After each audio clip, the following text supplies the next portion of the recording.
एक ऐसा unique business बता रहा हूं जिस पे गवर्नमेंट ऑफ इंडिया को 75 साल के बाद रियलाइज हुआ कि ये इंडिया में काम तो कोई कर ही नहीं रहा। आपको ये देखना पड़ेगा कि इंडिया के अंदर शिप्स फ्रीट बिजनेस लगभग लगभग 85 बिलियन डॉलर की इंडस्ट्री है। उसमें से 75 बिलियन डॉलर हम लोग फॉरेन वेसल्स की ट्रांसपोर्टेशन में देते हैं। इंडिया का काम माल है, इंडिया में आना है, इंडिया से बाहर जाना है, फॉरेन वेसल्स को हम पैसा दे रहे हैं।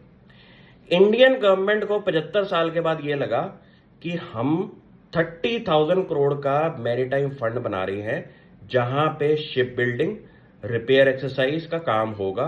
क्यों?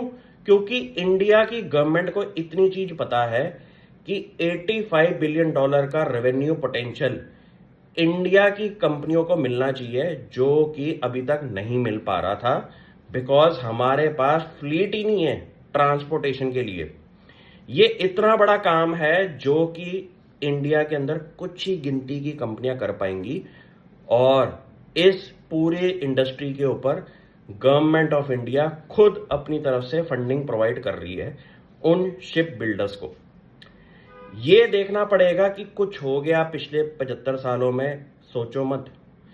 अब आने वाले जो 10 साल है ना, वो हमारी लाइफ के टर्निंग पॉइंट होने वाले हैं। क्यों? क्योंकि अब अगर हम काम नहीं कर पा रहे तो आगे जाके भी हम पीछे स्ट्रगल करने वाले हैं। गवर्नमेंट ऑफ इंडिया इन चीजों पे बहुत काम कर रही है, और सबसे बड़ी बात सपोर्ट कर रही है जो इन बिजनेसेस के अंदर इन्वेस्टमेंट्स कर रहे हैं, क्योंकि बहुत पैसा लगता है एक शिप खड़ा करने में, उसकी मेंटेनेंस करने में। पीछे से गवर्नमेंट ऑफ इंडिया अगर फंडिंग प्रोवाइड करेगी तो इनको बहुत सपोर्ट मिलेगा। इन चीज़ों पर फोकस करना शुरू कर दो और फाइंड आउट करो किन कंपनियों को बेनिफिट मिलने वाला है।